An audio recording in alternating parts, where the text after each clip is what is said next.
Another win this week for common sense. That's according to the IPAA, the International Petroleum Association of America. Welcome back to Dizzle in Motion. Today, pen has met paper. We started on the CRAs, the continuing resolutions that have been passed, most of them very quickly. Trump started signing them, starting with this one, this act right here. This one has to do with methane energy, but many of them, I think we're over 30 of them already, have been pretty much rubber stamped through for the administration to take action so that Trump can do what he promised. The inflation crisis was caused by massive overspending and escalating energy prices, and that is why today I will also declare a national energy emergency. We will drill, baby, drill. Thereby reducing energy taxes, all the shenanigans causing all the rise in prices, stuff affiliated with that, taxation. So this should lower the cost of energy across the board. And yes, the ones for oil are coming. They're on the docket here, and I expect them all to be signed and passed exactly the same way. Let's go ahead and get into this. All right, so let's get into this real quick. I'll throw it up on the screen. This is really fast, down and dirty and to the point, and then I'll expand on a couple of thoughts that we have going on for how this is relevant to the auto market and the energy market in general. So here we go. So quick little write-up here.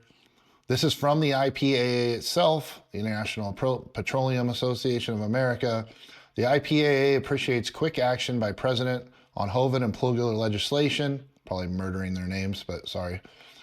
Independent Petroleum Association of America, President and CEO Jeff Eshelman issued the following statement today on President Donald Trump signing HJ Res 35, which is part of that Congressional Review Act process, which disapproves of the Biden Environmental Protection Agency methane tax regulations.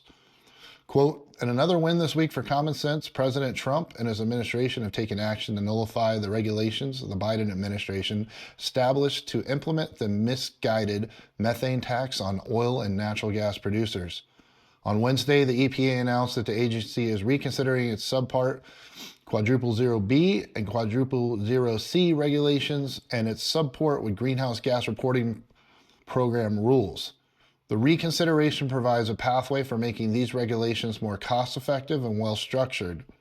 IPAA appreciates President Trump moving quickly to sign this Congressional Review Act resolution and the initiatives of Senator John Hoven and Congressman August Plugler and guiding the resolution through Congress.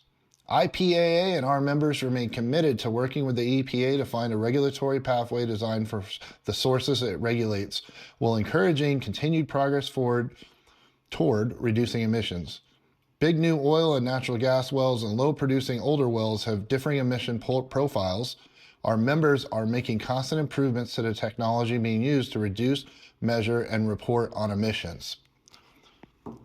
So that's straight from the IPAA, direct quote. They're all happy. We knew this was going to get rubber stamped, and you heard he mentions oil, petroleum, methane, all of it. So it's all encompassing. What is this going to mean? Well, for starters, they look happy as hell, and the reason these are passing so quickly is simply because, well, here's the entire resolution. So here, I'll put it up on the screen there.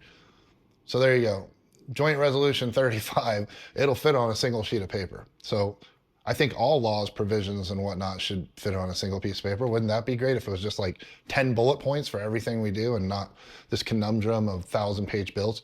So yeah, the conciseness and summary of it make it really easy to pass, right? Basically, Biden said, let's do all this stuff. Let's implement all these restrictions and environmental measuring. And Trump's administration came in and said, nah, we ain't doing that. Sorry. We're here to make money, drive energy costs down.